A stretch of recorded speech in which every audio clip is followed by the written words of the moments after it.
লাইলাতুল কদর, এই কদরের রাতটা হচ্ছে এমন রাত যেটা খায়রুম মিন আলফি শাহর, 1000 মাসের চেয়েও সেরা।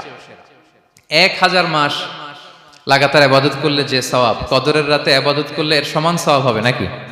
সমান হবে না। আল্লাহ তাআলা বলেছেন খায়রুম মিন আলফি শাহর, না, এর চেয়েও শ্রেষ্ঠ, এর চাইতেও বেশি। 1000 মাসে, অর্থাৎ 1000 মাসে হয় 83 বছর 4 মাস। তো কদরের রাতে যদি আমরা ইবাদত করি তাহলে 83 বছর 4 মাস ইবাদত করলে যে সওয়াব, সে সওয়াব আল্লাহ তাআলা আমাদের আমলনামায় নসিব করবেন। তো আমরা যেন এই কদরের রহমত বরকত থেকে যেন আমরা বঞ্চিত না হই। তো রাসূল সাল্লাল্লাহু আলাইহি ওয়াসাল্লামকে সান্ত্বনা দেওয়ার জন্য যে হে নবী আপনি চিন্তিত হবেন না, বনি ইসরাইলের অনেক লোক 1000 বছর হায়াত পেয়েছে, শত শত বছর ইবাদত করেছে, জিহাদ করেছে, তারা হায়াত পেয়েছে বেশি কিন্তু তারা কদর পায়নি। আর আপনার উম্মতকে আমি হায়াত দিয়েছি কম কিন্তু তাদেরকে কদর দিয়েছি। সুবহানাল্লাহ বিহামদি, লাইলাতুল কদর দিয়েছি, যে কদরের রাত 1000 মাসের চেয়েও সেরা। তো এই কদরের রাতকে আবার লাইলাতুল মুবারাকাও বলা হয়েছে। ইন্না আনজালনাহু ফি লাইলাতিন মুবারাকা, এটা বরকতময় রাত। ফিহা ইউফরাকু কুল্লু আমরিন হাকিম, সব বিজ্ঞচিত প্রাজ্ঞচিত বিষয়ের ফয়সালা হয়। এটা বেসিক্যালি একটা বাজেট রাত বলা যায়। এ রাতে আগামী 1 বছরে আমাদের কি ঘটবে না ঘটবে আল্লাহ তাআলা এটার বাজেট করেন, এটাকে রিভাইজ করেন। সো এই রাতটা অনেক গুরুত্বপূর্ণ। তো এই কদরের রাত এটা কবে, এটা স্পেসিফিক ছিল, মানে সুনির্দিষ্ট ছিল। রাসূল সাল্লাল্লাহু আলাইহি ওয়াসাল্লাম আমাদেরকে জানাতে চেয়েছিলেন কবে, কিন্তু রাসূল সাল্লাল্লাহু আলাইহি ওয়াসাল্লাম জানাতে পারেননি। সহিহ বুখারীতে এসেছে যে রাসূল সাল্লাল্লাহু আলাইহি ওয়াসাল্লাম খারাজান নবী সাল্লাল্লাহু আলাইহি ওয়াসাল্লাম লিয়ুখবিরানা বিলাইলাতিল কদর। উবাদা ইবনে সামিত রাদিয়াল্লাহু তাআলা আনহু বলেন রাসূল সাল্লাল্লাহু আলাইহি ওয়াসাল্লাম আমাদেরকে জানাতে বের হয়েছিলেন যে কবে কদরের রাতটা। ফাতালাহা রাজুলান মিনাল মুসলিমিন, হঠাৎ মুসলমানদের মধ্য থেকে দুইজন ঝগড়া লাগলো, তর্ক লাগলো আর কি। রাসূল সাল্লাল্লাহু আলাইহি ওয়াসাল্লাম হঠাৎ করে ওই ঝগড়ার দিকে খেয়াল করলেন, ওই দিকে খেয়াল করে ওই তারিখটার কথা তিনি ভুলে গেলেন। ফারুফিআত, রাসূল সাল্লাল্লাহু আলাইহি ওয়াসাল্লাম বললেন আমার হৃদয় থেকে, অন্তঃকরণ থেকে এটাকে উঠিয়ে নেওয়া হবে। এখন আমি মনেই করতে পারছি না এটা কি 23 না 25 না 27 না 29, আমি মনে করতে পারছি না। এজন্য রাসূল সাল্লাল্লাহু আলাইহি ওয়াসাল্লাম বলেছেন যে তবে আমি এতটুকু মনে করতে পারছি, ফালতামিসুহা ফিল আশরিল আওয়াখিরি ফিল বিত্রি, রমাদানের শেষ দশকের বেজর রাত্রিগুলোতে তোমরা কদর তালাশ করো। বেজর রাতে যদি তোমরা কদর তালাশ করো তাহলে এই কদর সুনিশ্চিতভাবে তোমরা পাবে। তো এই জন্য স্কলাররা সবসময় বলেন যে লাস্ট 10 days অফ রমাদান খুব গুরুত্বপূর্ণ, সবচেয়ে the cream time of Ramadan. I repeat, এটা রমাদানের একেবারে মাহেন্দ্রক্ষণ। এই 10 দিনের যে কোনো 10 রাতের যে কোনো রাত কদর হয়ে যেতে পারে, বিশেষ করে অড নাইটস গুলো 21, 23, 25, 27 এবং 29, যে কোনো দিন হয়ে যেতে পারে কদর। সো বুদ্ধিমানের কাজ হচ্ছে আমরা যেন রমাদানের শেষ 10 রাতে লাগাতার একইভাবে একই স্পিডে আমরা যেন ইবাদত করি। কোনো রাতে বেশি করলাম, হয়তো 27-এর রাতে আমি খুব ভাব গাম্ভীর্য নিয়ে খুব আবেগ নিয়ে ইবাদত করলাম, কিন্তু হয়ে যেতে পারে যে এবছর কদর ছিল 25-এর রাত, হতে পারে না? পারে। তো আমরা তো মিস করে ফেললাম। তো আমরা যেন মিস না করি। বুদ্ধিমানের কাজ হবে সমান তালে ইবাদত করা। এবং এটা এত গুরুত্বপূর্ণ, রাসূল সাল্লাল্লাহু আলাইহি ওয়াসাল্লাম এত এমফাসাইজ করে কোনো রাতের কথা বলেনি।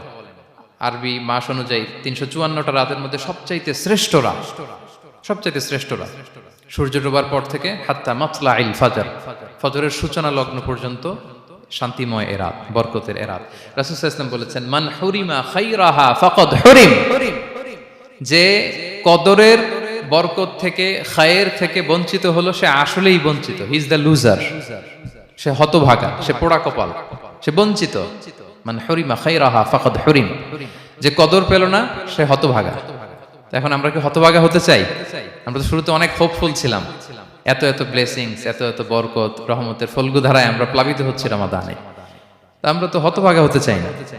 তা আমরা যেন এই শেষ 10 দিন এক তালে আন্তরিকতার সাথে ঈমান ও ইহতিসাবা আমরা যেন ইবাদত করি। সম্মানিত ভাই এবং বোনেরা, তাহলে আমরা সৌভাগ্যশীলদের অন্তর্ভুক্ত হতে চাই, হতভাগা হতে চাই না। আমরা এবার একটু শুনবো যে রাসূলুল্লাহ সাল্লাল্লাহু আলাইহি ওয়াসাল্লাম কদরের রাতগুলোতে কি কি ইবাদত করতেন। আমি খুঁজে 5টা আমলের কথা পেয়েছি বিশেষভাবে, কমন যে আমলগুলো সেগুলো তো ছিলই, বিশেষভাবে 5টা কাজ রাসূল সাল্লাল্লাহু আলাইহি ওয়াসাল্লাম এই কদরের রাতে করতেন। 1 নম্বর কাজ হচ্ছে তিনি সারা রাত জেগে ইবাদত করতেন এবং পরিবারের লোকদেরকে ঘুমোতে দিতেন না, উঠিয়ে দিতেন।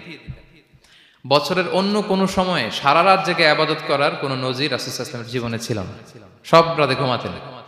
আমি জোহর বারুতে একটা কনভেনশনে the daily routine of prophet সাল্লাল্লাহু আলাইহি ওয়াসাল্লাম একটা আলোচনা করেছিলাম, যেখানে রাসূল সাল্লাল্লাহু আলাইহি ওয়াসাল্লামের দৈনন্দিন জীবনের রুটিন আলোচনা করেছিলাম। সেখানে আমরা বলেছি যে রাসূল সাল্লাল্লাহু আলাইহি ওয়াসাল্লামের দৈনন্দিন অভ্যাস ছিল তিনি এশার পরেই তাড়াতাড়ি ঘুমিয়ে পড়তেন। আর মিড নাইটে উঠতেন। রাসূল সাল্লাল্লাহু আলাইহি ওয়াসাল্লামের কর্মদিবস শুরু হতো মিড নাইটে, আমাদের তো সকালে কারো আরো অনেক পরে শুরু হয়। রাসূল সাল্লাল্লাহু আলাইহি ওয়াসাল্লামের কর্মদিবস শুরু হতো বেসিক্যালি মিড নাইটে। এশার পরে কথাবার্তা না বলে আগে ঘুমোতে যেতেন, মিড নাইটে উঠতেন, কিন্তু ঘুমাতেন, ঘুম ছাড়া রাত কাটাতেন না। সারা বছরের এটা ছিল যে এশার পর পরে ঘুমোতে যেতেন, except the last 10 days of Ramadan. রমাদানের শেষ 10 রাতে রাসূল সাল্লাল্লাহু আলাইহি ওয়াসাল্লাম ঘুমাতেন না। এই 10 দিনের ব্যাপারেই পাওয়া যায় সারা রাত জেগে তিনি ইবাদত করতেন। আম্মা জান আয়েশা রাদিয়াল্লাহু তাআলা আনহা বলেন, ইযা দাখালাল আশরু আহিয়াল লাইলা ওয়া আইকাযা আহলা ওয়া জাদ্দা ওয়া শাদ্দাল মিজার। রমাদানের শেষ দশক যখন আসতো, রাসূল সাল্লাল্লাহু আলাইহি ওয়াসাল্লাম সারা রাত জেগে ইবাদত করতেন। পরিবারের সদস্যদেরকে জাগিয়ে তুলতেন, স্ত্রীদের ঘুমাতে দিতেন না, জাগিয়ে তুলতেন। ফাতেমা রাদিয়াল্লাহু তাআলা আনহার ঘর পাশেই ছিল, তাদেরকে যে জাগাতেন এবং নিজে সারা রাত ইবাদত করতেনই। জাদ্দা ওয়া শাদ্দাল মিজার, খুবই বলিষ্ঠ ভাবে, খুব মজবুত ভাবে কোমরে গামছা বেঁধে নামার একটা এক্সপ্রেশন এখানে দেওয়া হয়েছে। মিজার, ইজহার মানে হচ্ছে বাংলা করলে হয় লুঙ্গি। লুঙ্গি আমরা যখন খুব শক্ত কোনো কাজ করতে যাই তখন তারা কি করে, খুব টাইট করে লুঙ্গিটা বাঁধে। তার মানে বোঝানো হচ্ছে রাসূল সাল্লাল্লাহু আলাইহি ওয়াসাল্লাম কোমরে ভালো করে লুঙ্গি বেঁধে বা গামছা বেঁধে আটকাট বেঁধে নামতেন শেষ 10 দিনের জন্য। এই সময় তিনি মানে কাউকে কেমন যেন চিনতেন না, সবসময় ইবাদতে মগ্ন থাকতেন। এটা আমরা করতে পারি যে শেষ 10 দিনে, আর যেহেতু 3 দিন বাকি, আমরা একটা স্পেশাল প্ল্যান করতে পারি যে আমরা আমাদের সর্বোচ্চটুকু উজাড় করে দিয়ে লাস্ট 10 days অফ রমাদানের এই বরকত আমরা হাসিল করব, এটা যেন আমাদের মিস না হয়। তাহলে এটা আমরা একটা পেলাম। 2 নাম্বার হচ্ছে ইতিকাফ করা। রাসূলুল্লাহ সাল্লাল্লাহু আলাইহি ওয়াসাল্লাম রমাদানের শেষ 10 দিন ইতিকাফ করতেন। আমাদের আয়েশা রাদিয়াল্লাহু তাআলা আনহা বলেন, কানা ইয়াতাকিফুল আশরাল আওয়াখির মিন রমাদান। রমাদানের শেষ দশকে তিনি ইতিকাফ করতেন। হাত্তা তাওয়াফাহুল্লাহ, ওনার ইন্তেকালের আগ পর্যন্ত এই অভ্যাসটাই তিনি জারি রেখেছেন। সুম্মা আতাকাফা আজওয়াজুহু মিন বাদে, তারপরে ওনার স্ত্রীরা ইতিকাফ করেছেন। আরেক বর্ণনায় এসেছে ইয়াতাকিফু কুল্লা রমাদান 10 আইয়াম, প্রতি রমাদানে তিনি 10 দিন ইতিকাফ করেছেন। কিন্তু যেই বছর তিনি ইন্তেকাল করবেন সে বছর তিনি 20 দিন ইতিকাফ করেছিলেন। প্রতি রমাদানে 10 দিন, আর যে বছর ইন্তেকাল করবেন সে বছর কয় দিন? 20 দিন তিনি ইতিকাফ করেছিলেন মসজিদে নববীতে। তাহলে আমরা এই রমাদানের শেষ দশকে এটা করতে পারি। 2 নম্বর পয়েন্ট হচ্ছে ইতিকাফ করা। যারা আমরা করিনি তারা আমরা ইতিকাফ করতে পারি। আমাদের আইআইএম এর মসজিদ এটা ইতিকাফের জন্য একটা উর্বর জায়গা। আমরা যখন এই ক্যাম্পাসে ছিলাম তখন দেখেছি যে এখানকার ইতিকাফের পরিবেশ যে এত সুন্দর, এটা কল্পনাই করা যায় না। অসাধারণ পরিবেশ। আপনি যদি ইতিকাফ নাও করেন, রাত 2টা বা 3টার দিকে সেন্ট্রাল মস্কে এসে বসে থাকলেও হবে। রাত 2টা 3টার দিকে এসে বসে থাকলে দেখবেন যে কেউ সেজদায় পড়ে কান্না করতেছে, কেউ হালাকা করতেছে, কেউ তাসবিহ পড়তেছে, কেউ কোরআন তেলাওয়াত করতেছে। মানে এত সুন্দর পরিবেশ, ওটা দেখলেই আপনার ইবাদত করতে মন চাইবে। তো আমরা যেন ইতিকাফ করার চেষ্টা করি। ইতিকাফ করতে না পারলে শেষ দশকের রাতগুলো যেন মসজিদে কাটানোর চেষ্টা করি, তা না পারলেও বাসায় যেন এই রাতগুলো আমরা মিস না করি। বিশেষ করে সেন্ট্রাল মস্কে তো অসাধারণ পরিবেশ, এটা হাইলি রেকমেন্ডেড। ইফ পসিবল আপনারা আসবেন, এখানে ইবাদতের চমৎকার পরিবেশ থাকে। 3 নাম্বার হচ্ছে রাসূল সাল্লাল্লাহু আলাইহি ওয়াসাল্লাম এবং জিবরাইল আলাইহিস সালাম যৌথভাবে কোরআন রিভিশন করতেন। খুব ইন্টারেস্টিং। সারা বছর যেটা নাজিল হতো, রমাদানে জিবরাইল আলাইহিস সালাম রাসূল সাল্লাল্লাহু আলাইহি ওয়াসাল্লামকে শোনাতেন, রাসূল সাল্লাল্লাহু আলাইহি ওয়াসাল্লাম আবার জিবরাইল আলাইহিস সালামকে শোনাতেন। সহিহ বুখারীর বর্ণনা, কানা জিবরিলু ইয়ালকাহু ফি কুল্লি লাইলাতিন মিন রমাদান ফায়ুদারিসুহুল কুরআন। প্রতি রমাদানের প্রতি রাতে এসে রাসূল সাল্লাল্লাহু আলাইহি ওয়াসাল্লামের সাথে কোরআন মুদারাসা করতেন। সহিহ মুসলিমের বর্ণনায়, আন্না জিবরিল কানা ইউআরিদুহু বিল কুরআন কুল্লা আমিন মাররা। প্রতি বছর রমাদানে একবার শোনাতেন বা শুনিয়েছেন। যে বছর তিনি ইন্তেকাল করবেন তিনি 2 বার শুনিয়েছিলেন। আরাদা ইউআরিদু মানে এটা ফ্রম বোথ সাইড। আরবি শব্দটা এমন যে জিবরাইল আলাইহিস সালাম শোনাতেন, এরপর রাসূল সাল্লাল্লাহু আলাইহি ওয়াসাল্লাম জিবরাইল আলাইহিস সালামকে শোনাতেন। কোরআন রিভিশন করা। তো এই শেষ দশকের রাতগুলোতে আমরা যেন বেশি বেশি কোরআন পড়ি। কোরআন তেলাওয়াত, কোরআনিক রিসাইটেশন হতে পারে, কোরআনের অর্থ পড়া হতে পারে, তাদাব্বুরে কোরআন হতে পারে, কোরআনের হালাকায় জয়েন করা হতে পারে। ইন ইটস এনি ফর্ম আমরা যেন কোরআনের সাথে অ্যাটাচমেন্টটা বাড়াই লাস্ট 10 days অফ রমাদানে। 4 নাম্বার কিয়ামুল লাইল করা। রাসূল সাল্লাল্লাহু আলাইহি ওয়াসাল্লাম কিয়ামুল লাইল করতেন এবং কিয়ামুল লাইল শব্দটাকে রাসূল সাল্লাল্লাহু আলাইহি ওয়াসাল্লাম কদরের সাথে জুড়ে দিয়েছেন। সহিহ বুখারীর বর্ণনায় তিনি বলেছেন, মান কামা লাইলাতাল কদরি ঈমানা ওয়া ইহতিসাবা গুফিরা লাহু মা তাকাদ্দামা মিন যামবি। কদরের রাতে যে কিয়ামুল লাইল করে বিশ্বাস নিয়ে এবং নাজাতের প্রত্যাশা নিয়ে, তার পূর্বের সমস্ত গুনাহ আল্লাহ তাআলা ক্ষমা করে দিবেন। তাহলে কিয়ামুল লাইলটা রাসূল সাল্লাল্লাহু আলাইহি ওয়াসাল্লাম বিশেষভাবে কদরের রাতের সাথে সম্পৃক্ত করেছেন। আমরা যেন প্রতি রাতে কিয়ামুল লাইল করি, লম্বা সময় যেন দাঁড়িয়ে থাকি, লম্বা সময় কোরআনিক রেসাইটেশন করি দাঁড়িয়ে থেকে, লম্বা সময় রুকু, লম্বা সময় সিজদা, স্পেশালি সিজদা। আখরাবু মা ইয়াকুনুল আবদু মির রাব্বিহি ওয়া হুয়া সাজিদ ফাআকসিরু ফিহি দুআ। বান্দা যখন সিজদায় থাকে আল্লাহ সবচেয়ে কাছে থাকে, তো আমরা তো আল্লাহর সবচেয়ে কাছে যেতে চাই এই ক্রিম টাইমটাতে, কি বলেন? আমরা যেন লম্বা সময় সিজদাতে থাকি। কিন্তু আমাদের অনেকের যেটা হয়, নামাজে তাড়াহুড়ো, অনেকের সব ব্যস্ততা যখন নামাজে দাঁড়াই এরকম হয়ে যায়। রাসূল সাল্লাল্লাহু আলাইহি ওয়াসাল্লামের সালাত যদি আমরা খেয়াল করি, বিশেষ করে কিয়ামুল লাইলে এত যে সুন্দর ছিল, আম্মাজান আয়েশা রাদিয়াল্লাহু তাআলা আনহাকে জিজ্ঞেস করা হয়েছিল যে, হে আম্মাজান, রাসূল সাল্লাল্লাহু আলাইহি ওয়াসাল্লামের কিয়ামুল লাইল কেমন ছিল, কিভাবে কিয়ামুল লাইল করতেন? তা আম্মাজান আয়েশা দেখেন ওনার এক্সপ্রেশনটা কত সুন্দর। তিনি বলেছেন, ফালা তাসআল আন হুসনিহিন্না ওয়া তুলিহিন্না। রাসূল সাল্লাল্লাহু আলাইহি ওয়াসাল্লামের কিয়াম যে কত সুন্দর ছিল, কত লম্বা ছিল, আমায় জিজ্ঞেস করো না, আমি বলতে পারবো না। আমরা অনেক সময় যখন খুব বেশি চমৎকার কিছু হয় তো আমরা কি বলি, ভাই এত সুন্দর ছিল, আমি বোঝাতে পারবো না, এরকম বলি না? যে এত অসাধারণ, আমি বলে বোঝাতে পারবো না। বাংলাতেও কিন্তু আমরা বলি এত চমৎকার, বলে বোঝাতে পারবো না, শব্দের বুননে, ভাষার বুননে আমি ফুটিয়ে তুলতে পারবো না।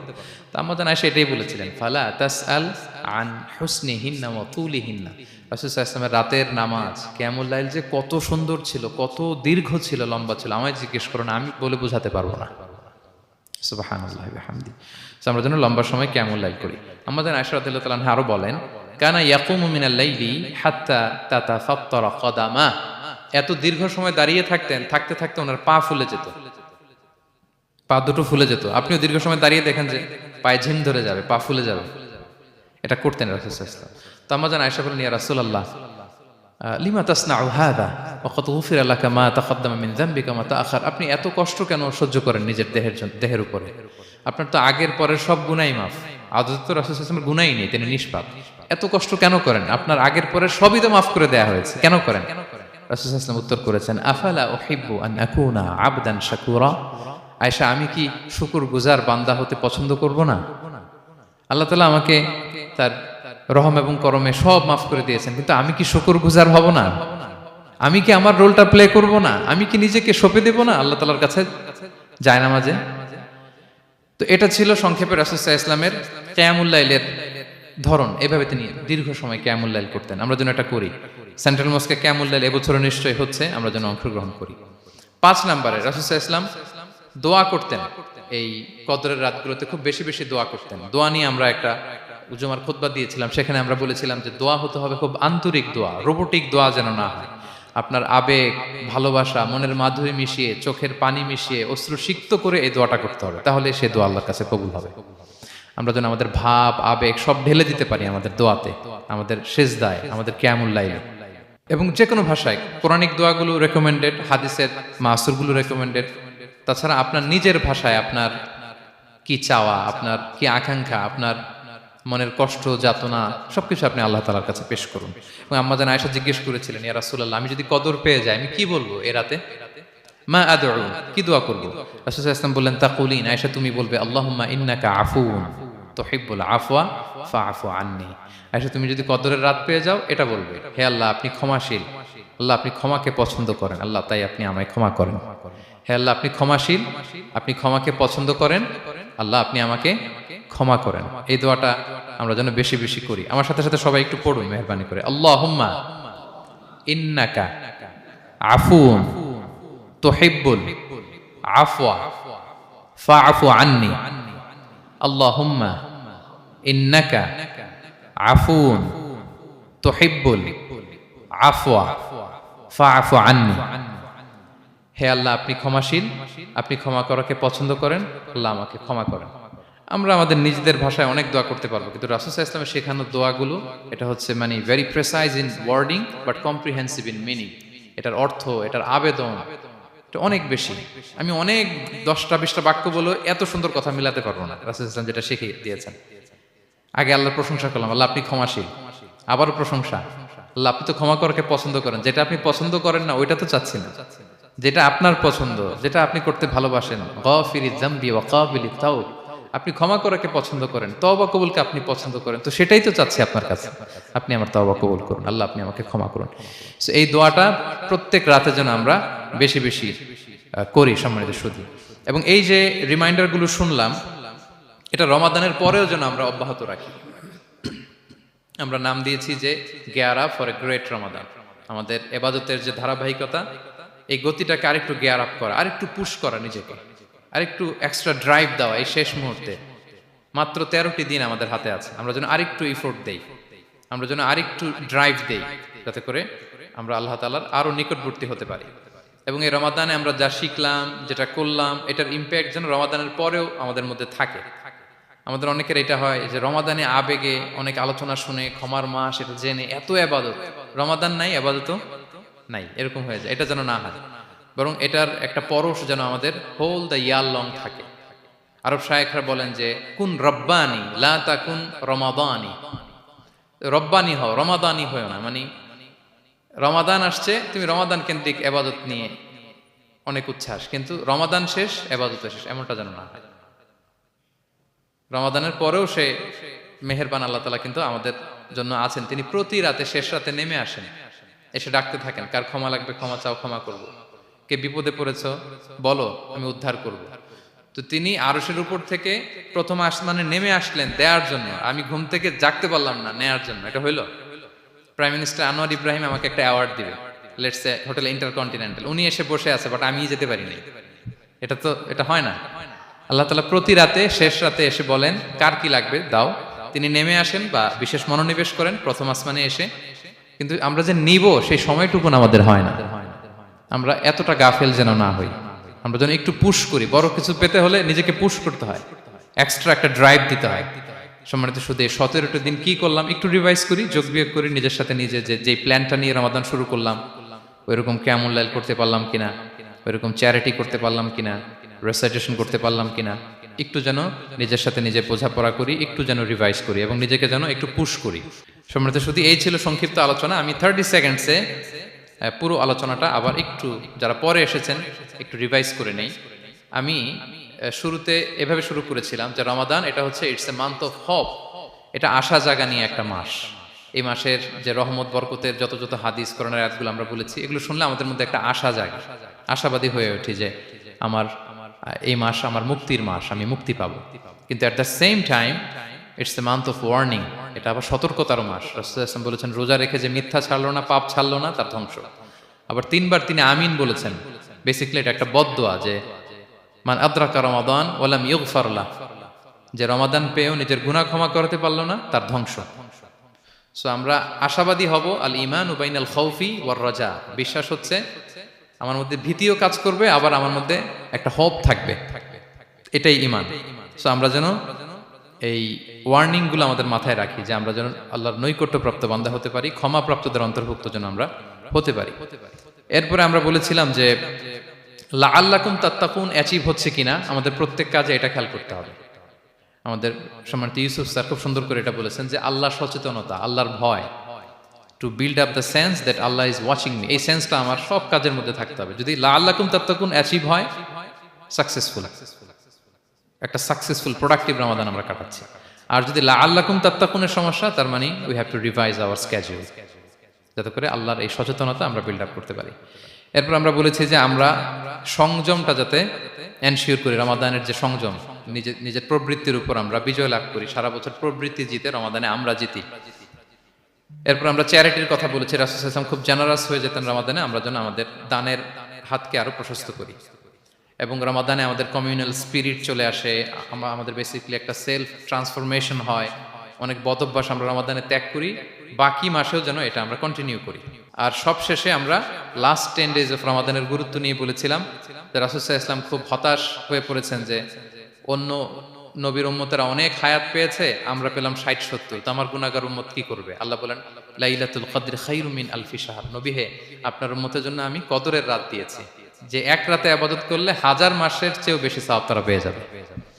সো এই কদরের রাত যেন আমরা মিস না করি।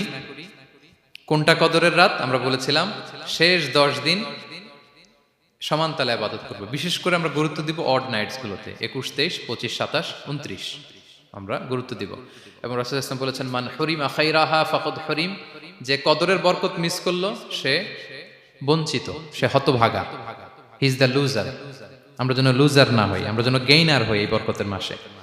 এবং সব শেষে আমি বলেছিলাম রাসূল সাল্লাল্লাহু আলাইহি ওয়াসাল্লাম স্পেশালি 5টা আমল করতেন, সারা রাত জাগতেন, ফ্যামিলি মেম্বারসদের জাগিয়ে তুলতেন, উৎসাহিত করতেন এবং কোমরে গামছা বেঁধে নামতেন। এরকম ইবাদতের স্পৃহা অন্য কখনো রাসূল সাল্লাল্লাহু আলাইহি ওয়াসাল্লামের মধ্যে দেখা যেত না, যেমনটা শেষ দশকে তিনি করতেন। ইতিকাফ করতেন তিনি। আর ইতিকাফ করলে কদর মিস হওয়ার সম্ভাবনা নেই।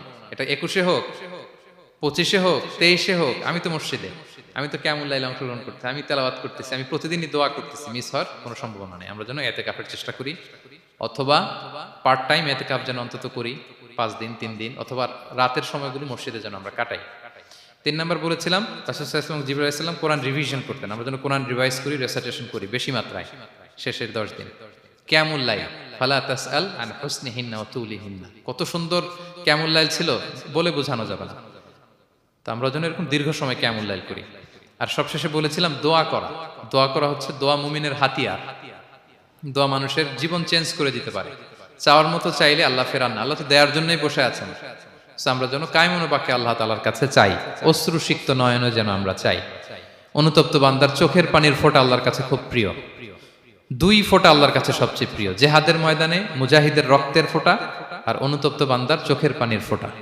বান্দা অনুতপ্ত হয়ে, রিপেন্টেন্ট হয়ে, চোখের পানি ছেড়ে যখন কাঁদে আর দোয়া করে, ওই চোখের পানি চোখ বেয়ে, নাকের ডগা বেয়ে মাটিতে পড়ার আগেই আল্লাহ তার সব গুনাহ মাফ করে দেয়।